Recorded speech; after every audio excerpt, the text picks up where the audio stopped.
ஆகாஷ்வாணி.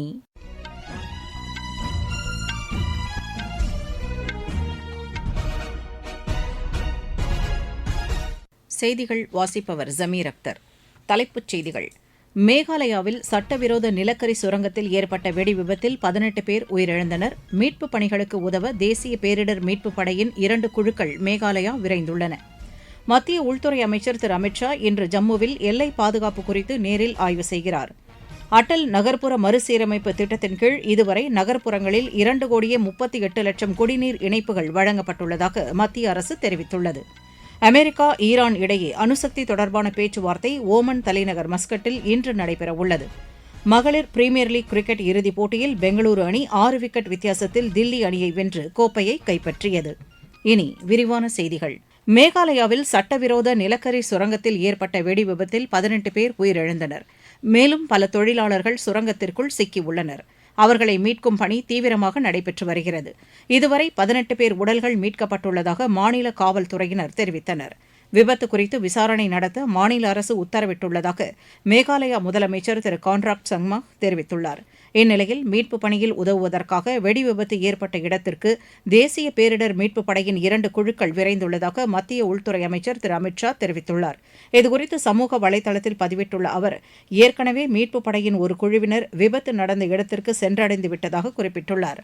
இந்த விபத்து தொடர்பாக மேகாலயா முதலமைச்சர் திரு கான்ராட் சங்மாவுடன் பேசிய திரு அமித் ஷா, மத்திய அரசின் சார்பில் தேவையான அனைத்து உதவிகளும் வழங்கப்படும் என்று உறுதியளித்துள்ளார்.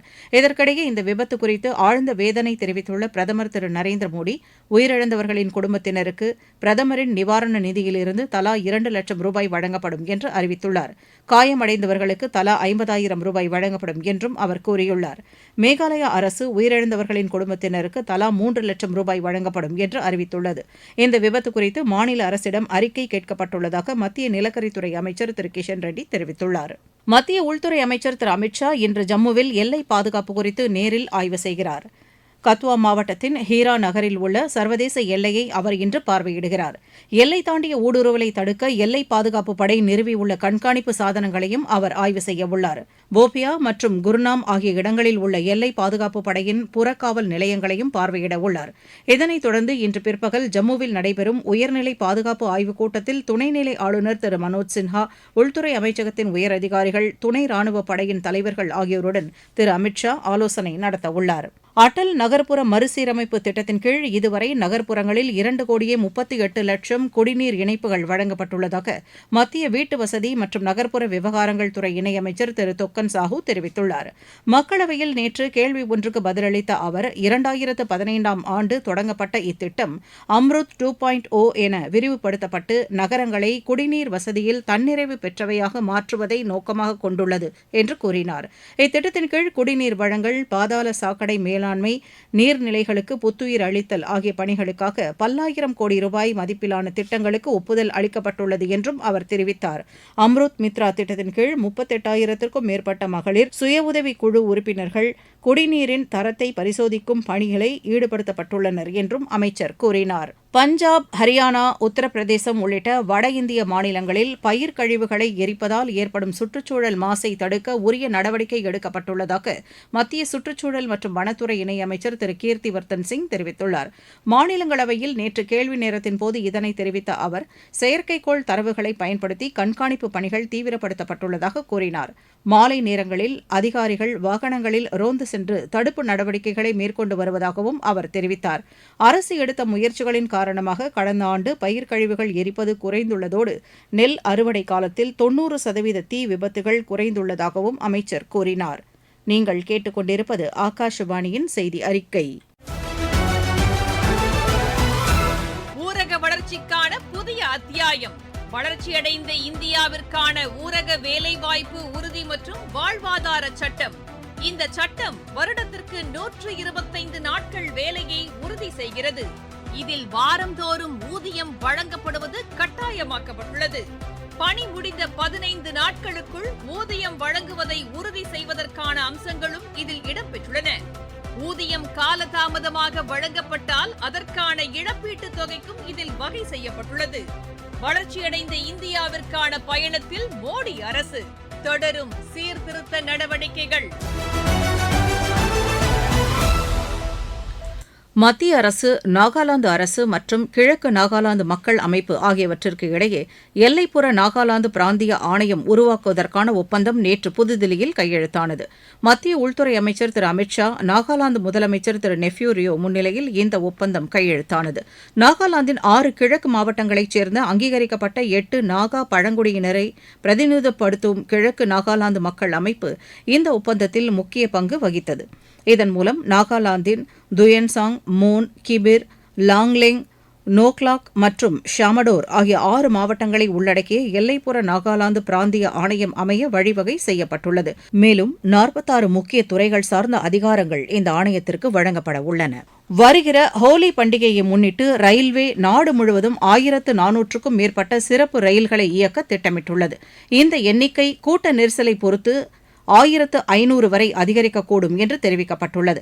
கடந்த ஆண்டு ஹோலி பண்டிகையின் போது 1144 சிறப்பு ரயில்கள் இயக்கப்பட்ட நிலையில் இந்த ஆண்டு கூடுதலாக இயக்கப்பட உள்ளன. இந்த ஆண்டு அதிகபட்சமாக கிழக்கு மத்திய ரயில்வே 255 சிறப்பு ரயில்களையும், மேற்கு ரயில்வே 233 ரயில்களையும், தெற்கு ரயில்வே 39 ஹோலி பண்டிகை சிறப்பு ரயில்களையும் இயக்க உள்ளன. அடுத்த மாதம் இயக்கப்பட உள்ள இந்த சிறப்பு ரயில்கள் மூலம் முக்கிய நகரங்களுக்கு இடையிலான போக்குவரத்து எளிதாக்கப்படும் என்றும், பண்டிகை காலத்தில் பொதுமக்கள் எந்தவித சிரமமும் இல்லாமல் பயணிப்பதை உறுதி செய்ய முடியும் என்றும் ரயில்வே தெரிவித்துள்ளது. மத்திய கிழக்கில் நிலவி வரும் தீவிர பதற்றங்களுக்கு மத்தியில் அமெரிக்கா மற்றும் ஈரான் நாடுகளுக்கு இடையிலான நேரடி அணுசக்தி பேச்சுவார்த்தை ஓமன் தலைநகர் மஸ்கட்டில் இன்று நடைபெறுகிறது. மேற்காசிய விவகாரங்களில் நடுநிலை வகிக்கும் ஓமன் ஏற்கனவே அமெரிக்கா மற்றும் ஈரான் இடையிலான பல கட்ட பேச்சுவார்த்தைகளை நடத்தியுள்ளது. முன்னதாக துருக்கியின் இஸ்தான்புல் நகரில் இந்த பேச்சுவார்த்தையை நடத்த திட்டமிட்டிருந்தது. இருப்பினும் அணுசக்தி திட்டம் மற்றும் அமெரிக்காவின் பொருளாதார தடைகளை நீக்குவது குறித்து மட்டுமே பேச வேண்டும் என்பதில் ஈரான் உறுதியாக இருந்ததால் சந்திப்பு மஸ்கட்டிற்கு மாற்றப்பட்டது. இந்த பேச்சுவார்த்தையில் ஈரான் தரப்பில் வெளியுறவுத்துறை அமைச்சர் திரு அப்பாஸ் அராக்சியும், அமெரிக்க தரப்பில் மேற்கு ஆசிய தூதர் திரு ஸ்டீவ் விட்காஃப் மற்றும் திரு ஜாரட் குஷ்னர் ஆகியோரும் பங்கேற்பார்கள் என எதிர்பார்க்கப்படுகிறது. துபாயில் நடைபெற்ற உலக அரசு உச்சிமாநாட்டில் இந்தியாவைச் சேர்ந்த ஆசிரியர் திருமதி ரூபல் நாகிக்கு 2026 ஆண்டிற்கான உலகளாவிய ஆசிரியர் விருது வழங்கப்பட்டுள்ளது.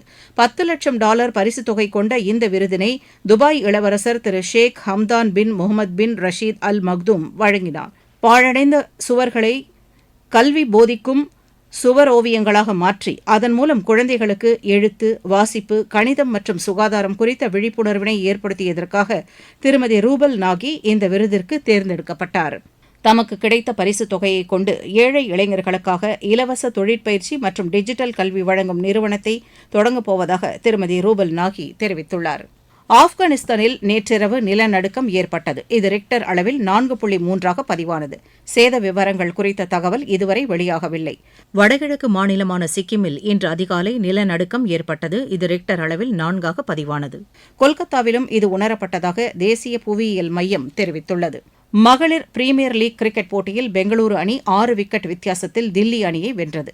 வதோதராவில் நேற்று நடைபெற்ற இறுதிப் போட்டியில் முதலில் விளையாடிய தில்லி அணி நிர்ணயிக்கப்பட்ட 20 ஓவரில் 4 விக்கெட் இழப்புக்கு 203 ரன் எடுத்தது. 204 ரன் எடுத்தால் வெற்றி என்ற இலக்குடன் பின்னர் களமிறங்கிய பெங்களூரு அணி 2 பந்துகள் மீதம் இருக்கையில் 4 விக்கெட் இழப்புக்கு இலக்கை எட்டி கோப்பையை வென்றது. 19 வயதிற்குட்பட்டோருக்கான உலகக்கோப்பை கிரிக்கெட் இறுதிப் போட்டியில் இந்தியா இன்று இங்கிலாந்தை எதிர்கொள்கிறது. ஜிம்பாப்வேயின் ஹராரேயில் பிற்பகல் 1 மணிக்கு இந்த போட்டி தொடங்குகிறது. ஆசிய பேட்மிண்டன் அணிகள் சாம்பியன் போட்டியில் நடப்பு சாம்பியனான இந்தியா இன்று காலிறுதியில் சீனாவை எதிர்கொள்கிறது. சீனாவின் கிங்டாவோ நகரில் இப்போட்டி நடைபெறவுள்ளது. இந்திய ஆடவர் அணி காலிறுதியில் தென்கொரியாவை எதிர்கொள்ள உள்ளது. மீண்டும் தலைப்புச் செய்திகள். மேகாலயாவில் சட்டவிரோத நிலக்கரி சுரங்கத்தில் ஏற்பட்ட வெடிவிபத்தில் 18 பேர் உயிரிழந்தனர். மீட்புப் பணிகளுக்கு உதவ தேசிய பேரிடர் மீட்புப் படையின் 2 குழுக்கள் மேகாலயா விரைந்துள்ளன. மத்திய உள்துறை அமைச்சர் திரு அமித் ஷா இன்று ஜம்முவில் எல்லை பாதுகாப்பு குறித்து நேரில் ஆய்வு செய்கிறார். அடல் நகர்ப்புற மறுசீரமைப்பு திட்டத்தின் கீழ் இதுவரை நகர்ப்புறங்களில் 2,38,00,000 குடிநீர் இணைப்புகள் வழங்கப்பட்டுள்ளதாக மத்திய அரசு தெரிவித்துள்ளது. அமெரிக்கா, ஈரான் இடையே அணுசக்தி தொடர்பான பேச்சுவார்த்தை ஓமன் தலைநகர் மஸ்கட்டில் இன்று நடைபெறவுள்ளது. மகளிர் பிரீமியர் லீக் கிரிக்கெட் இறுதிப் போட்டியில் பெங்களூரு அணி 6 விக்கெட் வித்தியாசத்தில் தில்லி அணியை வென்று கோப்பையை கைப்பற்றியது. செய்தி அறிக்கை நிறைவு பெற்றது.